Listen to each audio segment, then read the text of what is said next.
Hello everyone, welcome back once again. This is Sangam. इस वीडियो में आज हम डिस्कस करेंगे क्लास 12th का एक और इम्पॉर्टेंट चैप्टर द एनिमी। इसके कुछ क्वेश्चंस को यहाँ पे देखेंगे।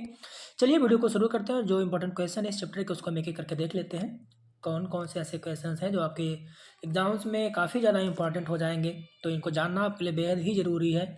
तो एक एक करके इन क्वेश्चन को देखते हैं। ये रहा आपका पहला question, what was the condition of the man who arrived at Sadao's doorstep. यानी उस आदमी की क्या कंडीशन थी जो सदाव के डोर स्टेप मतलब चौखट बोलते हैं, चौखट के पास पहुंचा था। उस आदमी की कंडीशन क्या थी, यानी कि वो किस हालत में था। इसका आंसर देखेंगे। इसका आंसर है the man was badly wounded. जो आदमी था वो बहुत ही बैडली वुंडेड का मतलब बहुत ज़्यादा घायल था। वुंडेड मतलब होता है घायल हो जाना। ही वाज वेट, वो उसके कपड़े गीले हो गए थे। And covered with sand. Covered with sand का मतलब पूरे तरीके से बालू में, यानी उसके कपड़ों पे बालू लगे हुए थे, पूरे शरीर पे बालू लगे हुए थे क्योंकि वो घायल था और रेंग रेंग के चल रहा था। His clothes were almost wrecks. उसके जो कपड़े थे, रैक्स का मतलब होता है फटे कपड़े, जिनकी बहुत ही बदहाली में कपड़े रहे। ठीक है, उसके कपड़े भी क्या हो चुके थे, फट चुके थे। They had soaked sea water. उनके कपड़ों ने क्या कर लिया था, सोक्ड सी वाटर का मतलब होता है कि उसके कपड़ों ने पानी को सोख लिया था, एब्जॉर्ब कर लिया था अपने अंदर। He had a rough yellow beard. उसकी जो बियर्ड थी, उसकी जो दाढ़ी थी वो येलो कलर में थी। और रफ का मतलब जो अच्छे से संवारी ना गई हो ऐसे। ठीक है, उसकी बियर्ड कैसी थी, रफ और येलो बियर्ड थी। ये क्वेश्चन इंपॉर्टेंट था, इसको आपने देख लिया। चलते अगले क्वेश्चन को देख लेते हैं। और ये जो क्वेश्चन था, ये क्वेश्चन आपको शॉर्ट में भी मिल सकता है और लॉन्ग में भी मिल सकता है, तो ये क्वेश्चन आपके लिए बहुत इंपॉर्टेंट है। इसको भी देख लेते हैं। Who was Hana, how did she made सदाव। I think ये मोस्ट इंपॉर्टेंट होगा आपके लिए। ठीक है, ये क्वेश्चन क्या होगा, मोस्ट इंपॉर्टेंट होगा आपके लिए, तो इसे आप बिल्कुल भी नज़रअंदाज नहीं करेंगे। Who was Hana, how did she meet Sadao. Hana कौन थी और वो कैसे सदाव से मिली। हना was a beautiful Japanese girl. हना जो थी बहुत ही सुंदर जापान की एक लड़की थी। She met doctor Sadao in America. वो डॉक्टर सदाव से कहाँ मिलती है, अमेरिका में मिलती है। एट प्रोफेसर्स हाउस, प्रोफेसर के घर पे मिलती है। यानी दोनों पढ़ते थे, प्रोफेसर के घर पे दोनों गए थे, वहीं पे इन दोनों की मुलाकात होती है। आगे देखेंगे। Hana and Sadao met in USA. यानी हना और सदाव कहाँ पे मिले, यूएसए में मिले थे, प्रोफेसर के घर पे। While finishing their higher studies. दोनों वहाँ पे अपनी हायर स्टडीज को पूरा कर रहे थे और वहीं पे इनकी मुलाकात हुई थी। ओके, आगे देखेंगे। A professor at the college called some of students to his place for a dinner. उस टाइम के जो प्रोफेसर थे उन्होंने क्या किया था, कुछ बच्चों को, अपने कॉलेज के कुछ स्टूडेंट्स को उन्होंने अपने घर पे बुलाया था डिनर के लिए। ठीक है, and to make them comfortable, और ताकि बच्चे अपने टीचर के साथ कंफर्टेबल हो पाए, अच्छे से जान पाए, अच्छे से रह पाए उनके साथ, इसीलिए उन्होंने क्या किया था, बच्चों को, स्टूडेंट्स को अपने घर पे बुलाया था। It was love at first sight for Sadao, but he didn't try to make a move till he was sure that Hana is pure bred Japanese. Okay, bred भी कह सकते हो इसको।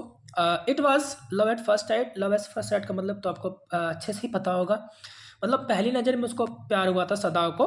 But he didn't try to make a move, लेकिन वह उससे आगे बढ़ने का प्रयास नहीं किया, उसने कोई आगे प्रयास नहीं किया।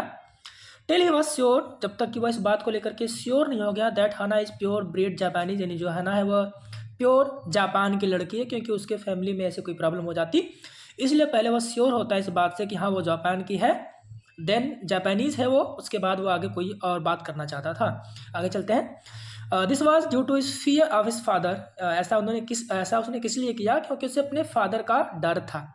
हिज फादर बिलीव्ड, उसके फादर ऐसा बिलीव करते थे, that only Japanese were good and not Americans. उनके फादर का ऐसा मानना था कि जो जापानीज लोग हैं केवल वही लोग अच्छे होते हैं, अमेरिकन्स अच्छे नहीं होते हैं। तो उसके लिए सबसे इंपॉर्टेंट था कि पहले वह यह चीज़ कंफर्म करे कि वो जापानीज है कि नहीं जी। Okay, soon they got married after the father's approval and relocated back to Japan।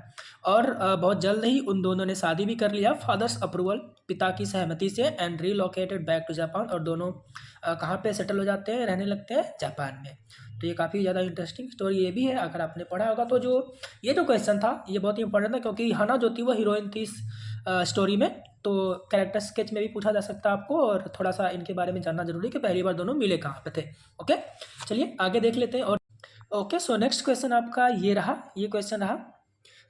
हाँ देखिए, how did doctor सदाव operate the white man. यानी डॉक्टर सदाव ने उस वाइट मैन को ऑपरेट कैसे किया, जो वाइट मैन उनका एनिमी था, दुश्मन था, उसको ही इन्होंने ऑपरेशन करके बचाया। तो कैसे किया, चलिए देखते हैं। आंसर है doctor सदाव is a Japanese doctor. Doctor Sadao जो है वह जापान के डॉक्टर हैं। Who is an expert surgeon, जो कि एक बहुत ही एक्सपर्ट सर्जन है, एंड साइंटिस्ट और एक वैज्ञानिक भी हैं। Okay, he found an American prisoner of war, उन्होंने अमेरिका के कैदी को पाया जो कि युद्ध का कैदी था, उसको अपने डोर स्टेप पे पाया था। एट हिज थ्रेशोल्ड, वही सेम थ्रेशोल्ड मतलब डोर स्टेप यानी चौखट कह सकते हो आप। हु इज ब्लीडिंग, जिसके शरीर से खून निकल रहा था, and is in a dying state, और उसकी बिल्कुल कंडीशन क्या थी? डाइंग स्टेट का मतलब मरने वाली स्थिति थी। Okay, initially doctor सदाव and his wife, शुरू में क्या हुआ, जो डॉक्टर सदाव थे और उनकी पत्नी ने ये सोचा that of throwing the unconscious man, कि वो क्या कर दें, उस अनकॉन्शियस मैन का मतलब होता है कि जो बिल्कुल होश में नहीं था, बेहोश आदमी था, उसको वो फिर से फेंक दें बैक इनटू द सी, यानी सागर में। जिस समुद्र से निकल के वो बच के बाहर निकला था, इन्होंने पहले यह डिसाइड किया कि उसको क्या कर देते हैं, पहले उसको फेंक देते हैं वापस। ऐसा उन्होंने क्यों डिसाइड किया? क्योंकि वो उनका दुश्मन था, और अगर उन्होंने दुश्मन को बचाया तो इनकी जो खुद की सेना थी जापान की, वो इनको ही देशद्रोही मानेगी। इस वजह से पहला जो इनके मन में विचार आया, वह विचार यही था कि उनको हम क्या कर दें, वापस समुद्र में फेंक दें और वहीं पर वो मारा जाए, हम किसी प्रॉब्लम में ना पड़े। Okay, but could not do so, लेकिन वे ऐसा कर नहीं सके। उन्होंने सोचा तो था कि उसको फेंक दें, बट वे ऐसा कर नहीं पाए। ठीक है, human emotion. Finally they brought him home, अंत में उन्होंने क्या डिसाइड किया कि उसको घर पे लेके आते हैं। डॉक्टर सदा ऑपरेटेड अपॉन हिम, देखो एक चीज़ आप यहाँ पे और सीख लो, ऑपरेटेड के बाद जो प्रीपोजिशन आता है वो अपॉन आता है। तो डॉक्टर सदा ऑपरेटेड अपॉन हिम, डॉक्टर सदा ने उस व्यक्ति का ऑपरेशन किया with the help of his wife, और उनके इस काम में उनकी हेल्प कौन करता है, उनकी वाइफ करती है, यानी कि Hana. They both had to face the protest of the servants as they refuse to clean the man and left in protest. अच्छा, इन दोनों को इसके लिए क्या करना पड़ा, they both had to face, इन दोनों को सामना करना पड़ा, डॉक्टर सदाव को भी और उनकी वाइफ को भी, प्रोटेस्ट ऑफ द सर्वेंट्स, जो इनके घर पे नौकर थे ना, उनके विरोध का इनको सामना करना पड़ा। As they refuse to clean the man and left in protest, उन लोगों ने, इनके घर के सर्वेंट्स ने क्या किया, उस आदमी को साफ करने से रिफ्यूज कर दिया, मना कर दिया। और डॉक्टर सदा और हना ये बोलते हैं कि जो कि इसका कपड़े गंदे हो चुके हैं, इसको पहले साफ किया जाए, नहलाया जाए। तो इनके घर के नौकरों ने मना कर दिया कि हम ये रिस्क नहीं लेंगे, क्योंकि अगर हमारी सेना को पता चलता है कि हम किसी अपने दुश्मन को अपने घर पे रख के उसकी हेल्प कर रहे हैं तो हम खतरे में पड़ जाएंगे। तो सर्वेंट्स ने मना कर दिया था। ओके, आगे लेफ्ट इन प्रोटेस्ट, और वे एक तरीके से कह सकते हैं कि धरना देने लगे या फिर विरोध करने लगे, हम ऐसा काम नहीं कर सकते, हम इसकी हेल्प नहीं कर पाएंगे। ओके, चलते हैं नेक्स्ट क्वेश्चन को भी देख लेते हैं। ये रहा आपका अगला question, who was doctor Sadao, how did he met Hana and married to her, doctor Sadao कौन थे और वे कैसे हना से मिले, ठीक है, और उससे शादी कैसे की है, ये स्टोरी देखिए। क्वेश्चन का आंसर है डॉक्टर सदाव हॉकी, पूरा नाम इनका क्या था, doctor सदाव hockey was an eminent Japanese surgeon, बहुत ही विख्यात जापान के सर्जन थे, एंड साइंटिस्ट, और साइंटिस्ट भी थे, वैज्ञानिक भी थे। He had spent 8 valuable years, उन्होंने अपना 8 वैल्यूएबल ईयर्स मतलब बहुत ही बहुमूल्य समय को अपने यूथ के अमेरिका में बिताया था। अब इनके सामने क्या प्रॉब्लम होती है डॉक्टर सदाव के सामने, कि ये एक जापानीज तो थे, बट अपनी पढ़ाई के लिए ये गए थे अमेरिका में, और अमेरिका से इन्होंने सब चीज़ें सीखी थी, और जो इनके पास वो आदमी आया था जो वुंडेड पर्सन था, वो एक अमेरिका का था, सैनिक, और जापान अमेरिका उस समय युद्ध में थे, दोनों में आपस में लड़ाइयाँ चल रही थी। अब ये जापान के थे तो जापान की सेना का साथ दें, या फिर इन्होंने पढ़ाई अमेरिका से की थी, तो इनका एक जो डॉक्टर के रूप में फ़र्ज बनता था, वो फ़र्ज ये था कि पहले घायल या मरते हुए इंसान को बचाया जाए, और इन्होंने बखूबी अपना फ़र्ज भी निभाया, इसमें कोई दो राय नहीं थी। तो चलिए आगे देखते हैं। He had spent 8 valuable years of his youth in America, उन्होंने अपने यूथ के वैल्यूएबल 8 ईयर्स को अमेरिका में बिताया था।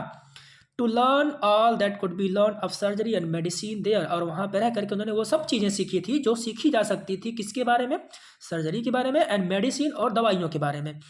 He was perfecting a discovery which would render वोन्स entirely clean, और वो एक डिस्कवरी में थे, वो एक क्या बोलते हैं, एक खोज भी कर रहे थे, कुछ दवाओं को भी बना रहे थे, which would render वोन्स entirely clean, जो घाव को पूरी तरीके से क्या करेगी, क्लीन करे, जो घाव को पूरे तरीके से साफ कर दे। ओके, सदाव एंड सदाव, और इसका आगे वाला पार्ट ये रहा, आप देख सकते हैं यहाँ पे, मैं इधर हो जाता हूँ, थोड़ा सा छोटा हो सकता हूँ मैं। चलिए, Hana met an American professors house, वे दोनों मिले कहाँ पे थे, अमेरिकन प्रोफेसर के हाउस पे, जहाँ पे दोनों लोग पढ़ाई करते थे, वहीं पे दोनों की मुलाकात हुई थी। They fell in love but he did not marry her till they had finish their studies, दोनों प्यार में तो पड़ गए थे, बट उन्होंने शादी करने का फैसला नहीं किया था। दे हैड फिनिश देयर स्टडीज, तब तक नहीं करते हैं फैसला जब तक दोनों अपनी पढ़ाई को पूरी नहीं कर लेते हैं। व्हेन दे रिटर्न बैक, जब ये वापस लौटे, Sadao's father confirm that the girl was a pure Japanese race, तो डॉक्टर सदाव जो थे उनके फादर ने यह कंफर्म कर दिया कि जो वो लड़की थी वो प्योर जापानीज ब्रीड की थी, यानी पूरी तरीके से जापान की ही थी। इनके फादर का मानना था कि जापान के लोग अच्छे होते हैं, अमेरिका के अच्छे नहीं होते, तो पहले कंफर्म हुआ कि हाँ वो जापान की है। आफ्टर दिस, इसके बाद he consented and both were married accordingly to their customs, और उनके पिता ने कंसेंट करना मतलब अपनी परमिशन दे दी, अनुमति दे दी, स्वीकृति दे दी। And both were married according to their customs, और उन्होंने अपनी परंपराओं के अनुसार दोनों ने क्या कर लिया, शादी कर लिया। चलते हैं नेक्स्ट क्वेश्चन। अगला क्वेश्चन ये रहा, what will doctor Sadao do to get rid of the man.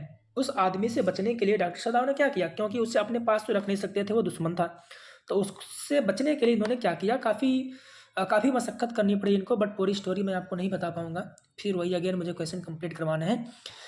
तो आंसर है doctor Sadao will provide him a boat. जब वो बंदा ठीक हो जाता है तो डॉक्टर सदाव क्या करते हैं, उसे एक नाव देते हैं, कुछ हेल्प के लिए उसको खाने पीने की चीज़ें देते हैं और बोलते हैं कि तुम ठीक है, समुद्र के रास्ते फिर वापस अमेरिका चले जाओ। और इस तरीके से उन्होंने डॉक्टर का फर्ज भी निभाया, उसकी जान भी बचा ली, और अपने देश के साथ उन्होंने जो किया कोई धोखेबाजी वाला काम नहीं किया, तो अपने देश की भी हेल्प की, क्योंकि उन्होंने अपने देश के जो सेना के उच्च अधिकारी थे उनको बताया भी था, बट वो कुछ नहीं किए। तो इस तरीके से वो दोनों तरीके से सफल होते हैं और वे सच्चे देशभक्त थे। एक ऐसा भी क्वेश्चन पूछा जाता है कि क्या वो सच्चे देशभक्त थे, so yes, he was a true patriot. Okay, answer है doctor Sadao will provide him a boat with enough food and clothes. Doctor Sadao ने उसे क्या प्रोवाइड कर दिया, एक बोट प्रोवाइड करेंगे विथ एनफ फूड, में पर्याप्त मात्रा में फूड रहे और क्लॉथ्स भी रहे उस जहाज में। He will help him to reach, वो उसकी हेल्प करेंगे पहुंचने में, अ नियर बाय आइलैंड, यानी जो पास में एक जो द्वीप होगा ना वहाँ तक वो सुरक्षित पहुँच जाए, उसकी हेल्प भी करेंगे। फ्रॉम देयर, वहाँ से, he will be able to take a Korean fishing boat, वहाँ से वह कोरिया का एक जो फिशिंग बोट होगा उसको पालेगा, एंड एस्केप टू फ्रीडम, और आसानी से कहाँ चला जाएगा, बच के स्वतंत्र हो जाएगा। Okay, thus doctor Sadao will get rid of the man, इस प्रकार से उस डॉक्टर सदाव ने क्या कर पाया, उस आदमी से छुटकारा वो पाएंगे, ऐसा उन्होंने डिसाइड किया। ये उनकी एक प्लानिंग थी कि हम पहले ऐसा करेंगे। ठीक है, मुझे लगता है कि आपको ये चैप्टर समझ में आ गया होगा, यानी इस चैप्टर के क्वेश्चन समझ में आ गए होंगे, और पूरा अगर आप चैप्टर समझना चाहते हो तो आपको पूरी स्टोरी एक बार पढ़ना ही पड़ेगा। आई होप आपको वीडियो पसंद आएगा। चलिए मिलते हैं नेक्स्ट वीडियो में। थैंक यू सो मच, जय हिंद।